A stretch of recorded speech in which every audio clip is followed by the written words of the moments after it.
বাংলাদেশের মানুষ কোনদিন লাল চক্ষুকে ভয় পায় না, কথা বলেন ঠিক কিনা? আমরা ভয় পাই, আমরা ভয় পাই না, আমরা দাসত্ব মানি না, কথা বলেন ঠিক কিনা? আমাদেরকে নিয়ে কেউ যদি আমাদের ভূখণ্ড নিয়ে খেলামেলা করে, কেউ যদি আমাদের সার্বভৌমত্ব নিয়ে খেলাধুলা করে, আর আমাদেরকে বিভিন্ন চাপে ফেলে দিয়ে দাসত্ব বানায় রাখতে চায়, দাস বানায় রাখতে চায়, এই দাসের রাজনীতি আমরা বাংলাদেশের মানুষ পছন্দ করি না, কথা বলেন ঠিক কিনা? এই জন্য আমার যুবক ভাইরা একমাত্র শান্তি দিতে পারে আল্লাহর কোরআন, আমার আল্লাহর ইবাদত, নবীর মহব্বত। এই জন্য যুবক পায়ের মধ্যে হাত দিয়ে বলে দিয়ে যায়, আপনারা সবাই জবান করে বলুন, ইবাদত পাওয়ার মালিক কে? আরো জোরে বলেন না, মালিক কে? তাই তো আমার নবীর পাকের ভালোবাসার কথা বলছিলাম। আর যুদ্ধের ময়দান যখন কায়েম হয়ে যেত, আমার নবীর সাহাবীরা নবী পাকের সঙ্গে ইফতার করত, আমার নবীর সাহাবীরা নবীর সঙ্গে যুদ্ধের ময়দানে যাইত, আমার নবীর সাহাবীরা নবীর সঙ্গে ইতিকাফ করত। এত ভাগ্যবান সাহাবায়ে কেরাম, তারা নবীর সঙ্গে নামাজ পড়েছে। আর যুবক ভাইরা আমার, নবীর পিছনে নামাজ পড়িয়া নবীরে ভালোবেসেছে। আর আমরা নবীরে দেখি নাই, ১৫০০ বছর পার হয়ে গেছে, আমরা নবীরে কোনোদিন দেখি নাই, নবীর কণ্ঠ কোনোদিন আমরা শুনি নাই, না শুনি নাই। বগুড়ার নন্দীগ্রামের মানুষগুলা নবীর জন্য কত পাগল। হাইরাই প্রায় মাহফিলে বলি, তায়েফের জমিনের যুবকেরা আমার নবীর দিকে কাটা পাথর মেরে নবীর পিছন মোবারকটা রক্তে লাল করে ফেলেছে। জিবরাইল আলাইহিস সালাম যেই পাথরের মধ্যে দাঁড়াইয়া আমার নবী বলছিল, ইয়া রাসূলুল্লাহ, ইয়া হাবিবাল্লাহ, আপনাকে আল্লাহ কালিমুল্লাহ বলে নাই, আপনাকে আল্লাহ সফিউল্লাহ বলে নাই, আপনাকে আল্লাহ নাজিউল্লাহ বলে নাই, আপনাকে আল্লাহ কালিমুল্লাহ বলে নাই, আপনাকে আল্লাহ রূহুল্লাহ বলে নাই, আপনাকে আল্লাহ খলিফাতুল্লাহ বলে নাই, আপনাকে আল্লাহ বিনা পরীক্ষায় হাবিবুল্লাহ বানাইয়া এই দুনিয়ার মধ্যে পাঠিয়েছে। ইয়া রাসূলুল্লাহ, আমার সামনে আপনাকে যে পাথর মারতেছে, আপনি ধৈর্য ধারণ করে আছেন, একটা বার আমাকে অনুমতি দেন, তায়েফের পাথরগুলো কাফেরদের মাথায় ফেলে দেই। আমার নবী বলছে, হে জিবরাইল, আমি তো গজবের নবী নই, আমি রাহমাতুল লিল আলামিন। ও যুবকের দল, আজকে বগুড়ার মানুষ, নন্দীগ্রামের মানুষ, আমরা স্মরণ করে দিতে চাই, ওই তায়েফের যুবকরা আমার নবীকে দেখা পাথর মেরেছে। আর বগুড়ার মানুষ যদি সেই দিন পাথরের সামনে থাকতো, পাথরগুলো বগুড়ার মানুষের বুকের মধ্যে নিয়ে নিত, মুস্তাফা বদন মোবারকে একটা পাথরের আঘাত লাগতে দিত না।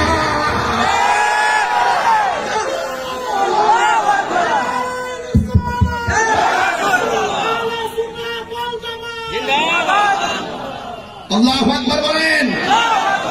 এটা হলো মানা। নবীর পক্ষে যারা থাকে তাদের বিরুদ্ধে যদি কেউ ষড়যন্ত্র করে, সেটাও আমরা রুখে দিব, কথা বলে ঠিক কিনা?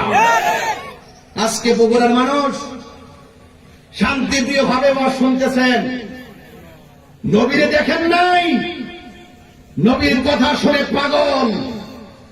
এদের কথাই রাসূল বলছেন, এমন একটা সময় আসবে, ও সাহাবারা, তোমরা তো আমাকে দেখে পাগল হয়েছ, এমন একটা সময় আসবে আমার উম্মত আমাকে দেখবে না, কিন্তু আমার নাম শুনে পাগল হয়ে যাবে।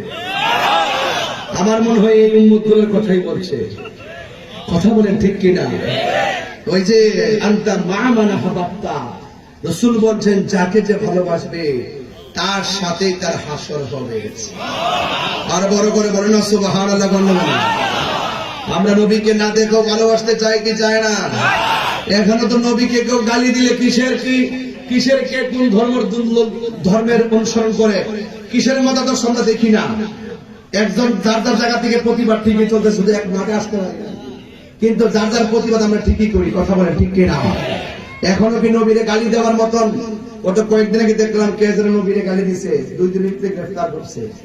এখনো কিন্তু নবীর বিরুদ্ধে গালি দেওয়ার সাহস কেউ রাখে না, কথা বলেন ঠিক কিনা?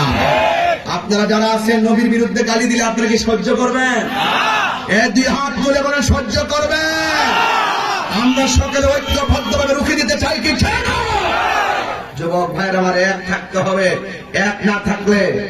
এক থাকলে রহমত, না থাকলে মুসিবত, ঠিক কিনা বলেন?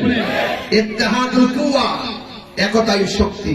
তাই তো নবীর সাহাবীরা নবীরে কেবল ভালোবাসছে, আবার না বলে তো বুঝবেন না। এক সাহাবী বলছেন, ইয়া রাসূলুল্লাহ, আমি এসেছি আপনার সঙ্গে আপনার নেতৃত্বে যুদ্ধ করতে, আমার দুইটা চোখ খুলে গালের মধ্যে ঝুলে গেছে। আমি বিয়ে করেছি, আমি তো ভালো করে দেখতেই পারি নাই, আপনার ডাকে আমি চলে এসেছি, এখন আমার দুইটা চোখ তো গালের উপরে ঝুলে গেছে। ইয়া রাসূলুল্লাহ, মেহেরবানি করে আল্লাহর রহমতে আপনি আমার চোখ দুইটা ভালো করে দেন। তখন আল্লাহর হাবিব প্রশ্ন করলেন, হে সাহাবী কাতাদা, তুমি কি চোখ চাও না জান্নাত চাও? এইটা আপনারা জান্নাত চাইছেন, এক বেচার জান্নাত চাই আইছে, কি লাভ? জানে যে জান্নাতে শুধু খাওন আর খাওন। বাঙালি না, চালাক আছে, হ্যাঁ খুব চালাক। জান্নাত চার সাহাবীরা কেমন দেখো। সাহাবী বলছি, ইয়া রাসূলুল্লাহ, আমি দুইটা চোখ চাই। সুবহানাল্লাহ দুদিন পরে বলবেন, আর বড় করে বলেন না সুবহানাল্লাহ। কি চান? আল্লাহর হাবিব চতুর্থ মুবারক শাহর বাঙ্গুরে নিয়ে এইভাবে চোখের চতুর্পাশে লাগাই দিয়েছে, লাগায় জ্বলন্ত চোখটা নিয়ে বসায় দিছে। এবার জিজ্ঞেস করে, হে কাতাদা, তুমি কি দেখতেছো? কাতাদা বলে, ইয়া রাসূলুল্লাহ, আমি আগের চাইতে আরো দ্বিগুণ দেখতেছি। এখন নবী প্রশ্ন করে, হে কাতাদা, দুনিয়ার সকল মানুষ ইবাদত বন্দেগী রিয়াজতের পরে আল্লাহ রাসূলকে সন্তুষ্ট করে পেছনে একটাই লক্ষ্য উদ্দেশ্য, সেই জন্য জান্নাতে যেতে পারে। রাসূল বলছেন, তোমরা যখন জান্নাত চাইবা তখন জান্নাতুল ফেরদাউসটা চাইবা। সুবহানাল্লাহ বলেন না? আল্লাহর কাছে কোনো কিছু অভাব আছে? তো চাইতে গেলে আমরা ছোটটা চাবো কেন? জান্নাত সবই নিয়ামত। বলছে বড়টা চাও। এই আল্লাহর হাবিব বলেন, হ্যাঁ সাহাবী, সবাই জান্নাতের পাগল, তুমি চোখ চাইলা তার কারণ কি? ওই কথা বলেন, ইয়া রাসূলুল্লাহ, ইয়া হাবিবাল্লাহ, নবী গো, আমি কেন জান্নাত চাইছি গো? কেন আমি জান্নাত চাই নাই? কেন আমি দুইটা চোখ চেয়েছি? আমি কাতাদা নবীর নেতৃত্বে যুদ্ধের ময়দানে এসেছি, আমি কাতাদা নবীর পিছনে থেকে যুদ্ধ করেছি, আমি দিনের জন্য, হকের জন্য দুইটা চোখ আমি কুরবানি দিয়ে দিয়েছি। আর আমার নবী এই দুইটা চোখের অপারেশন নিজের হাত মোবারকটা করে দিয়েছে।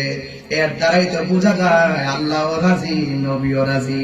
আর আল্লাহ নবী যেখানে রাজি থাকে সেখানে জান্নাত চাওয়া লাগে না, জান্নাত তার জন্য অবধারিত হয়ে যায়। আল্লাহু আকবার বলেন। এটা হলো সাহাবায়ে কেরামদের চরিত্র।